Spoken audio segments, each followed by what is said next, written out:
I don't class myself as a hero. I never have. I probably never will. But one thing I am is persistent. So when I first started volunteering, the reason I started was because I found a hero. This person I've never ever met in my life. I wouldn't have a clue if they're male or female. The reason they're my hero is they gave me the gift of life. So on this side of my stomach, I have a kidney. On that side of my stomach, I have a pancreas. Before that, I was dying of renal failure, kidney disease. I was also diabetic, and that's how I went blind. So for someone to tick that box as an organ donor, they've allowed me to be here today. So, 10 years ago, I was laying in hospital, couldn't see a thing, just had a needle come out of my arm, and if anyone's ever seen a dialysis needle, it's bloody huge. And I thought to myself, okay, I've got to do something to give back. And then I remembered someone talking about paying forward. I don't know if I heard on TV or if I on the radio or something. I thought, okay, I'm going to start paying forward. Someone had passed away. So I wrote a letter, I got it in a folder at home, and I said, this is the first day of the rest of my life. So 10 years, oh sorry, I'll go back a little bit. 6 months after that, I wrote myself another letter. And that was on the 10th anniversary of my transplant. I was going to write a letter to the family of the person that had gave me a second chance. Now, I don't know if everybody else is like this, but I hate saying I'm going to do something and then fail.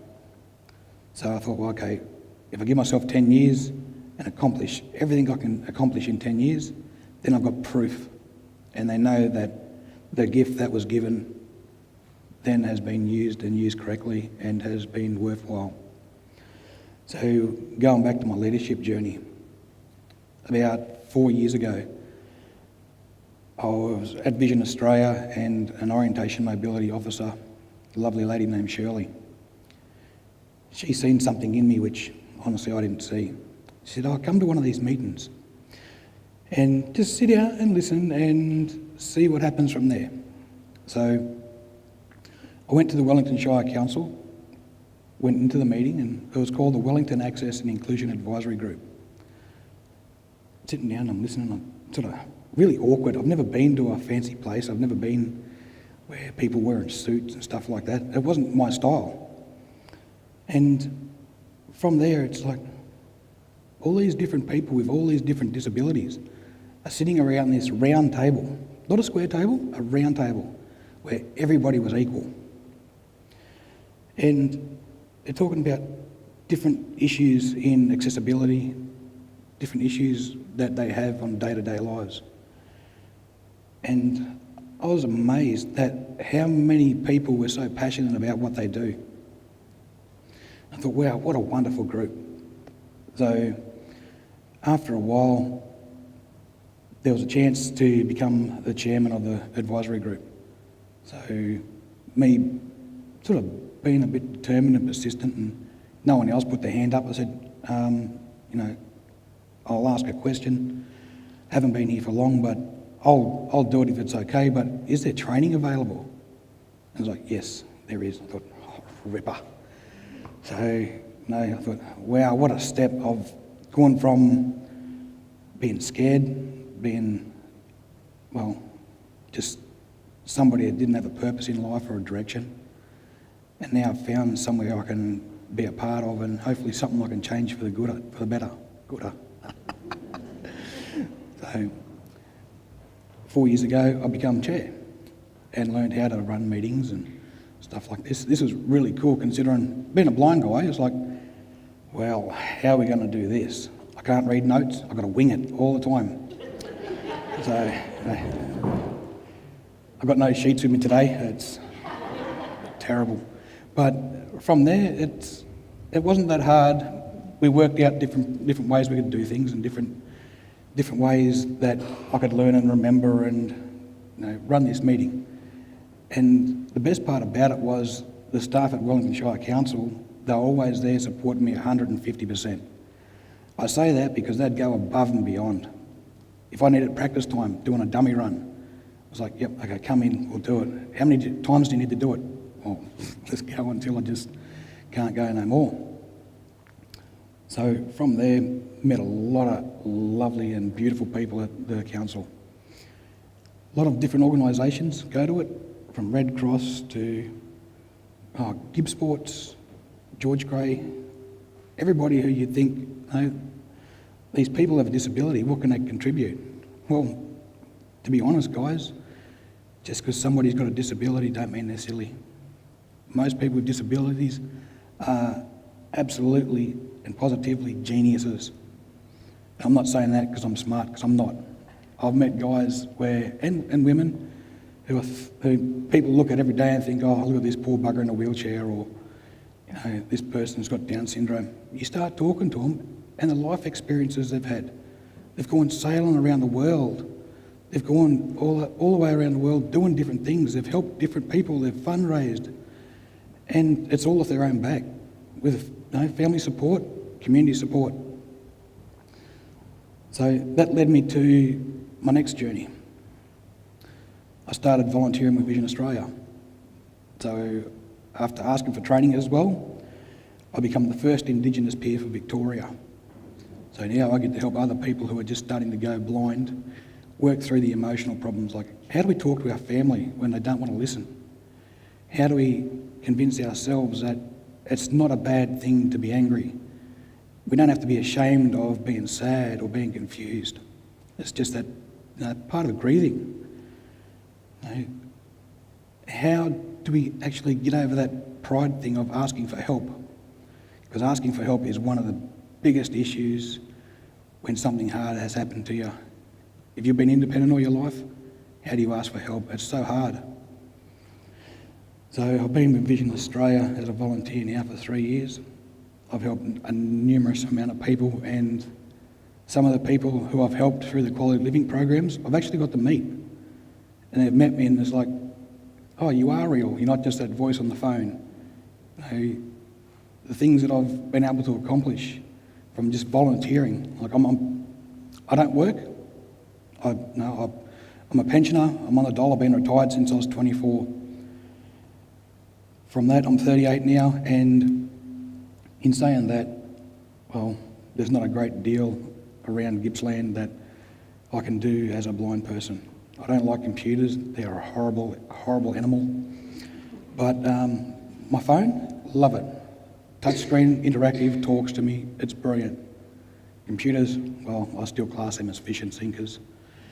But with all the things that I've been able to learn,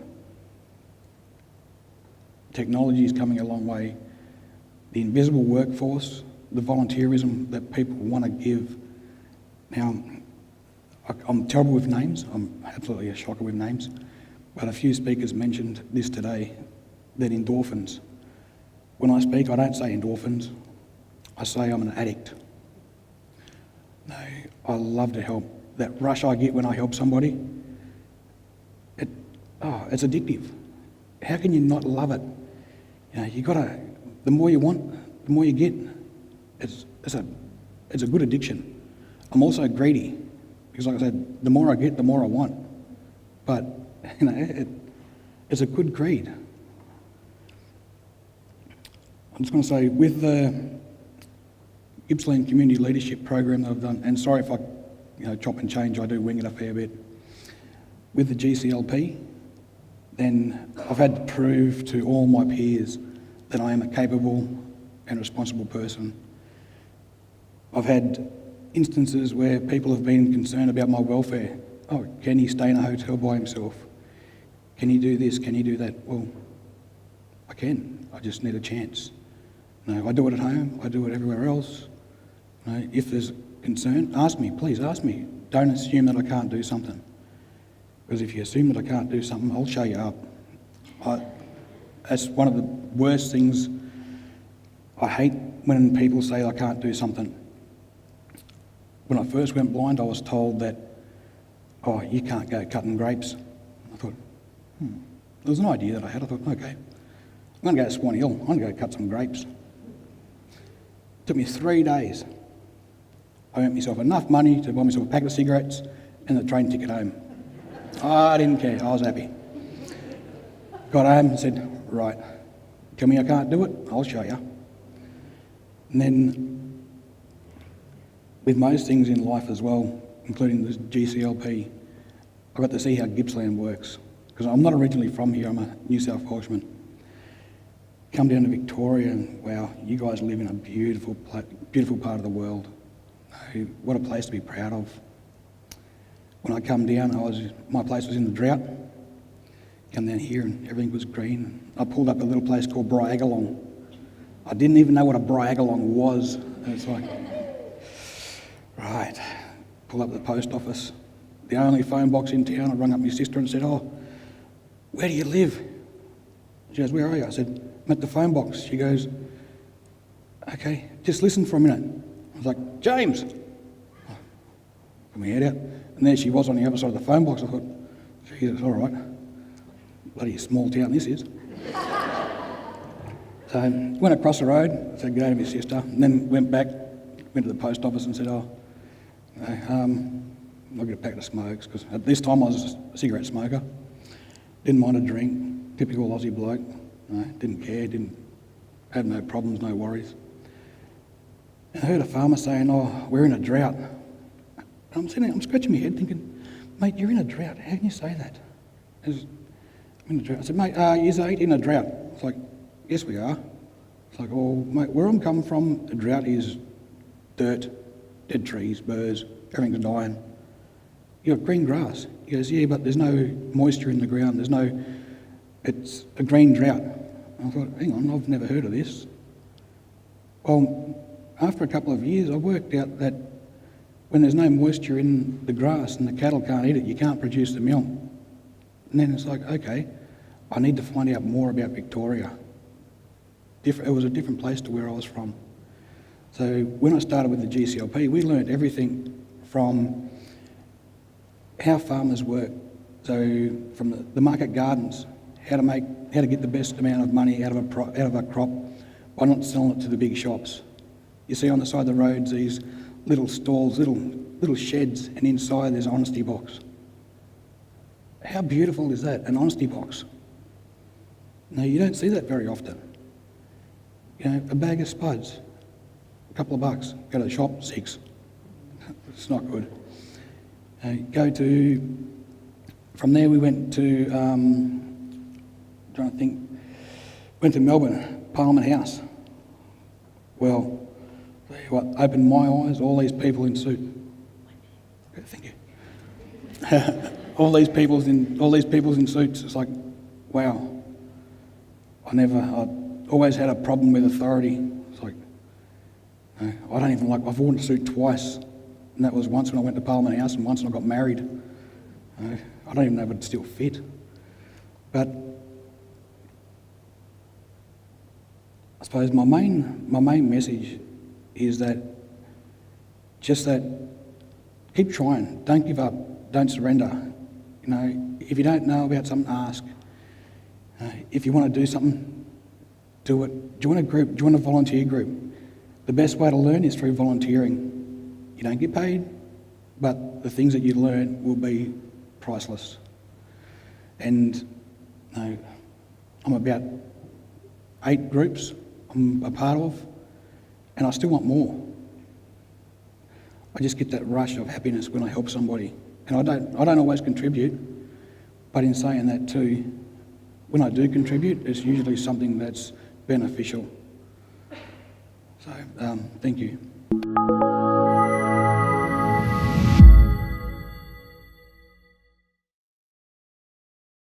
The Hero Roundtables are the global events that ask the question, what is a hero? You've just seen one hero talk. To find more and join the conversation, visit our website or social media.